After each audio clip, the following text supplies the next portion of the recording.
मित्रांनो, योजनाकार युट्यूब चॅनलमध्ये सर्व शेतकरी बांधवांचं पुनश्च एकदा हार्दिक स्वागत।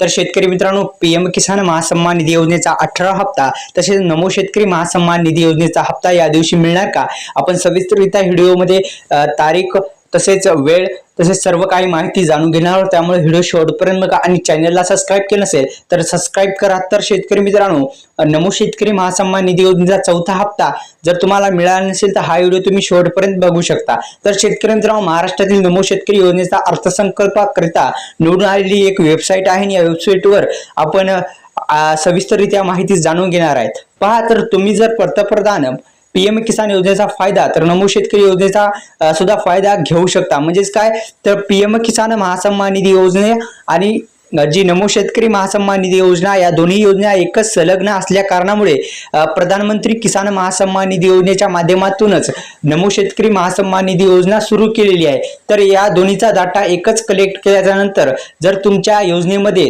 काही त्रुटी म्हणजे तुम्हाला काही त्रुटी समस्या असतील तर नमो शेतकरी महासन्मान निधी योजनेमध्ये सुद्धा हप्ते मिळणार नाहीत। तर एकंदरीत आपण या योजनेमध्ये समजून घेणार आहोत।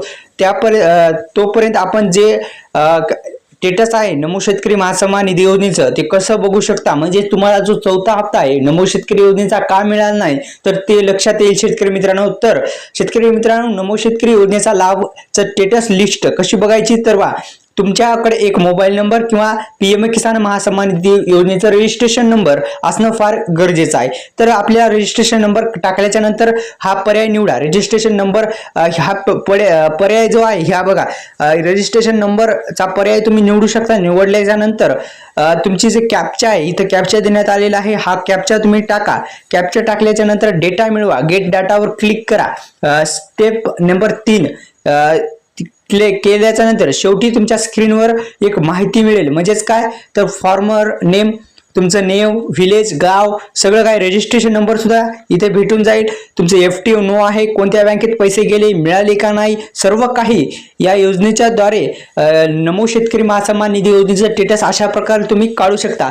तर एकंदरीत या योजनेचा रजिस्ट्रेशन करण्याची काही गरज नाही। नमो शेतकरी महासन्मान निधी योजनेच्या हप्त्यासाठी रजिस्ट्रेशन करण्याची आवश्यकता नाही। तर महाराष्ट्रातील ज्या शेतकऱ्यांना पीएम किसान महासन्मान निधी योजनेचे अनुदान मिळत आहे त्या सर्व शेतकऱ्यांना या योजनेचा लाभ मिळेल। जर का तुम्ही पीएम किसान महासन्मान निधी योजनेसाठी अर्ज केला असेल तर लवकरात लवकर करून घ्या, या दोन्ही योजनेचा लाभ मिळेल। पहा, इथं स्पष्टपणे सांगितलेलं आहे की नमो शेतकरी योजनेचं रजिस्ट्रेशन करण्याची काही गरज नाही तर आवश्यकता नाही।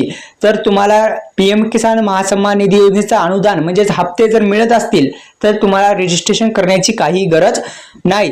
तर या योजनेचा कालावधी काय आहे, तर एप्रिल, जुलै, ऑगस्ट, नोव्हेंबर, डिसेंबर, मार्च अशा प्रकारे नमो शेतकरी महासन्मान निधी योजनेच्या माध्यमातून शेतकऱ्यांना हप्ते मिळत असतात। तर या योजनेची नोंदणी करण्याची काही गरज नाही, आपण सांगितल्याप्रमाणे रजिस्ट्रेशन करण्याची काही गरज नाही। तर शेतकरी मित्रांनो, 6000 रुपये वार्षिक मिळत असतात, 3 हप्त्यामध्ये हस्तांतरित केले जातात आणि या योजनेचं पेमेंट मोड आधार आहे। तर आपण पाहू शकता शेतकरी मित्रांनो, आणि याचं डीबीटी महत्वाचं आहे, आधारला लिंक बँक असणं गरजेचं आहे, आधार संलग्न अनिवार्य आहे। तर ही महत्वाची बातमी होती। आता पीएम किसान महासन्मान निधी योजनेचा हप्ता ऑक्टोबर मध्ये मिळण्याची दाट शक्यता आहे, पहिल्याच आठवड्यामध्ये येण्याची दाट शक्यता आहे पीएम किसान योजनेचा 18 हप्ता। तर एकंदरीत तुम्हाला सर्व काही माहिती समजली असेल शेतकरी मित्रांनो, तर व्हिडिओला लाईक करा, चॅनलवर नसाल चॅनलला सबस्क्राइब केलं नसेल तर सबस्क्राइब करून घ्या।